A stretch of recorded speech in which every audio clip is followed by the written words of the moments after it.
마음지킴 합본 616. 역사 속 정신일도와 그 마음지킴의 사실과 모순들. 마음지킴이 주체적인 삶을 위한 필수적인 지혜임을 인지할수록 인류의 역사가 품어온 다양한 정신적 유산 속에서 그 원형과 통찰을 제공한다. 디지털 시대의 복잡한 도전과 내면의 고통 속에서도 흔들림 없는 평온을 찾기 위한 지혜를 우리는 동서양의 고대 철학과 역사 속에서 발견할 수 있다. 이는 마음지킴이 특정 시대나 문화에 국한되지 않는 인류 보편의 가치임을 입증한다. 외부의 자극과 내면의 혼란 속에서 자신을 지켜내는 힘은 시공을 초월하여 인간이 끊임없이 추구해온 근원적인 물음이자 해답이다. 동양에서는 일본 사무라이의 무사도 정신이 대표적이다. 이들은 죽음 앞에서도 흔들림 없는 불효불굴의 정신으로 명예와 절제를 강조하며 내면의 질서를 유지했다. 육체적 고통을 초월하려는 의지와 꾸준한 수양을 통해 마음의 강인함을 얻었던 것이다. 이는 정신이 육체를 지배하는 본질적인 방식을 극단적으로 보여주는 사례로 개인이 직면한 운명을 담담히 받아들이고 자신의 역할을 다하는 마음가짐을 강조한다.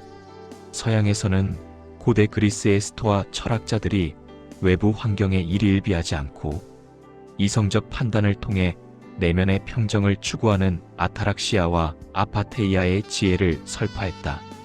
그들은 통제 가능한 것과 불가능한 것을 명확히 구분하여 번뇌로부터 자유로워지는 길을 제시했다.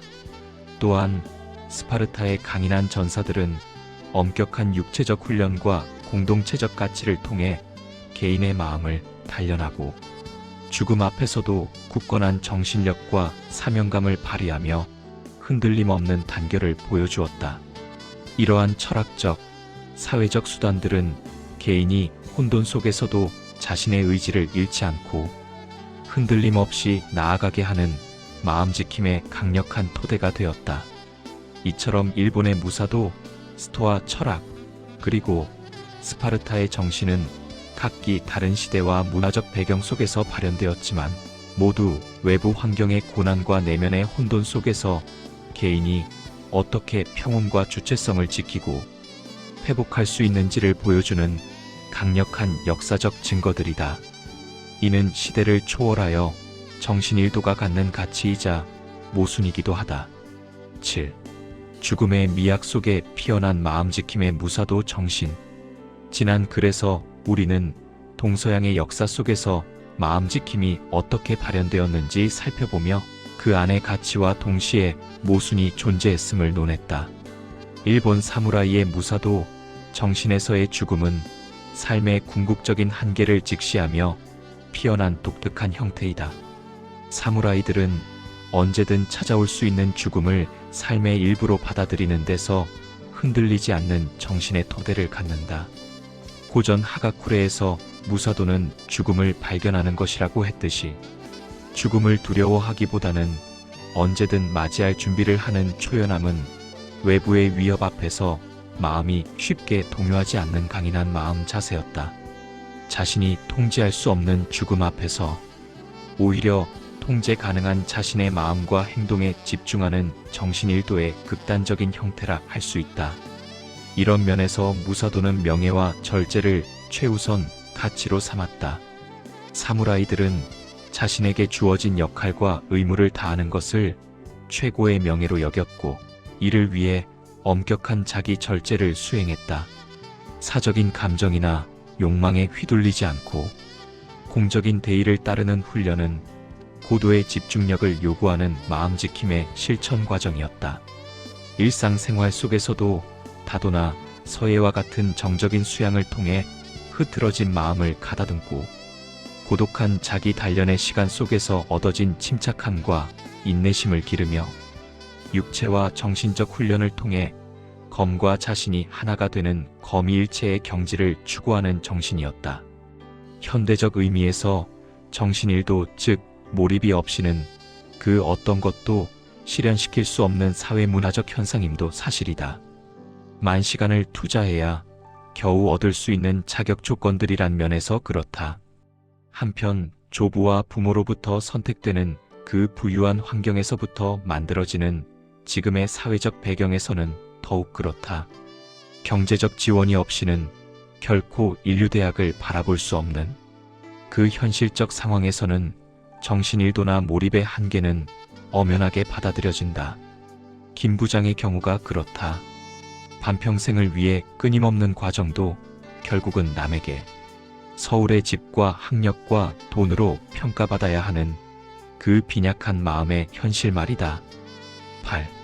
스토아 철학 마음지킴으로 찾는 내면의 평온을 유지하다.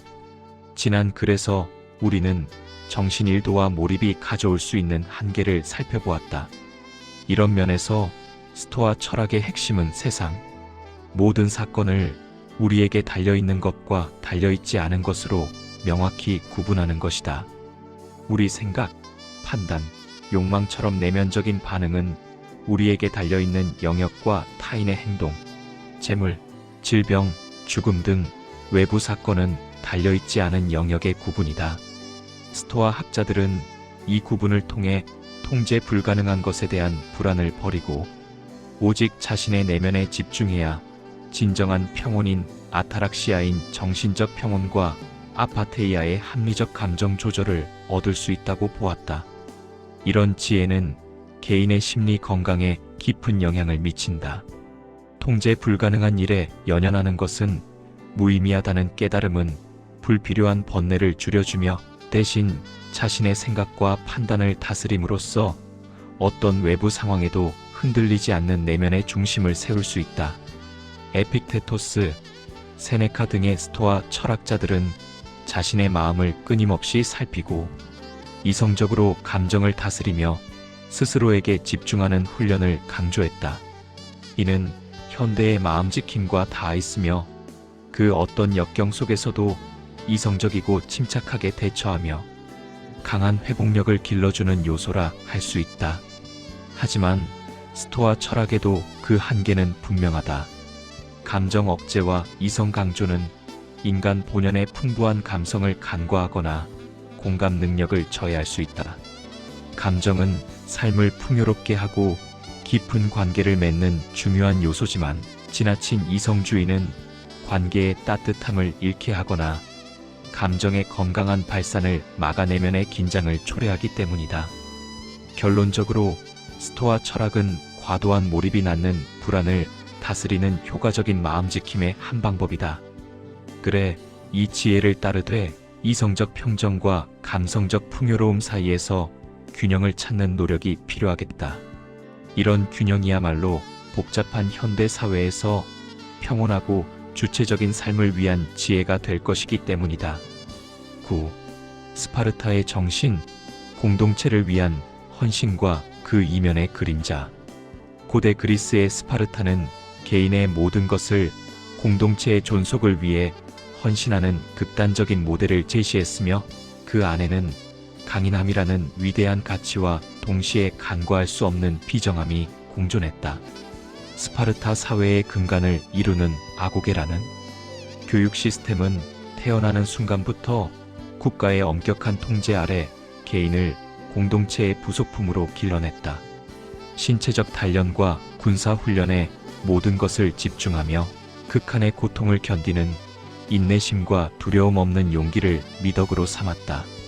이는 각 개인이 자신의 생존 본능을 초월하여 공동체의 안녕을 위해 자신을 희생할 준비를 갖추게 하는 정신일도의 극치였다. 이로써 스파르타 시민들은 어떤 상황에서도 흔들리지 않는 내면의 강인함과 압도적인 규율을 체득했으며 이는 외부의 어떤 위협에도 굴하지 않는 강력한 마음지킴으로 발현되었다. 그들은 고통과 죽음 앞에서도 불필요한 감정을 드러내지 않고 침착하게 대처하며 공동체의 단결과 사명감을 최우선으로 두었다. 그러나 이러한 강인함의 이면에는 지워지지 않는 그림자가 드리워져 있었다. 스파르타의 정신일도는 개인의 개성과 자유로운 사유를 철저히 억압하는 대가를 치렀다. 끊임없이 공동체적 가치만을 주입받고 개인의 감정이나 욕구는 철저히 통제되며 나라는 주체성은 희미해졌다. 극단적인 육체적 단련과 경쟁은 개인에게 심리적 부담감과 압박감을 주었고, 약자에 대한 배려 없는 시스템은 일부 개인들에게 깊은 상처와 소외감을 안겨주었을 것이다. 이러한 비정함은 스파르타 사회의 안정과 국방력을 보장했지만, 개인의 내면은 공허하거나 결핍된 채로 남아있었을 가능성을 시사한다. 이는 마치 잘 다듬어진 칼날 같았지만, 그 칼날이 스스로의 존재의 의미를 잃어버릴 수도 있었음을 보여준다. 결론적으로 스파르타의 정신일도는 공동체의 생존과 결속을 위한 강력한 마음지킴의 형태였지만, 개인의 자유와 감정, 그리고 인권이라는 보편적 가치를 희생하며 얻은 역사적인 교훈을 던져준다. 10. 내 마음을 지키는 지혜의 삶을 살자. 우리는 마음지킴과 정신일도의 몰입에 대한 생각을 가졌다. 현대 사회의 도전과 동서고금의 지혜가 가진 빛과 그림자를 살폈다. 무사도의 비정함, 스토아의 감정 억제, 스파르타의 개인 희생 같은 고전적 모델들이 강인함을 선사했지만, 그 안에는 분명 도구화되는 현실성에 나의 내면적 주체성 상실 같은 모순들이 존재했다. 따라서 현대의 삶 속에서 나 자신만의 마음을 지킴으로 진정한 삶을 살아내야 한다. 맹목적인 정신일도는 개인을 소진과 불안으로 이끌 수 있다는 한계가 그렇고, 끝없는 경쟁과 외적 성취만을 좇는 몰입은 반평생을 노력해도 공허한 마음을 떨쳐내지 못한다. 그래, 목표를 향한 집중을 버리라는 것이 아니라 그 몰입의 과정에서 자신을 잃지 않는 대안적 방식의 지혜가 필요하다. 그것은 마음지킴이 동반된 몰입이다. 오직 성과만을 위한 몰입이 아니라 나 자신의 전인격적 성장을 위한 성숙이어야 한다. 한편 서양 철학의 탁월함이라는 면에서 스토아 철학의 지혜는 여전히 유효하다. 우리가 통제할 수 없는 외부 요인에 일희일비하지 않고 자신의 내면에 집중하는 태도는 현대인의 스트레스와 불안을 다스리는 삶의 지혜일 것이다. 단순히 감정 자체를 억압하기보다는 그 감정의 존재를 알아차리고 건강하게 다스리며 표현하는 방식을 배워야 한다. 이성적 평정과 감성적 풍요로움 사이에서 균형을 잡는 것이 스토아의 한계를 넘어선 현대적 마음지킴이기 때문이다. 감정을 회피하지 않고 마주하는 용기, 그것이야말로 내면의 진정한 주인이 되는 길이다. 또한 스파르타나 무사도 정신이 보여준 공동체를 향한 헌신과 공적 유익을 추구해야 한다. 강요된 충성이 아닌 자발적인 참여와 비정함이 아닌 따뜻한 용기가 필요하겠다. 결론적으로 마음지킴은 특정 철학이나 시대에 고정된 틀이 아니다. 복잡한 환경 내면의 혼란 속에서 나라는 주체성을 지켜내는 자기지킴이 현대인에게 가장 필요한 마음지킴이자 진정한 삶의 그 지혜라 여겨지기 때문이다. 인천 송도역 배짜마에서 이종화였습니다.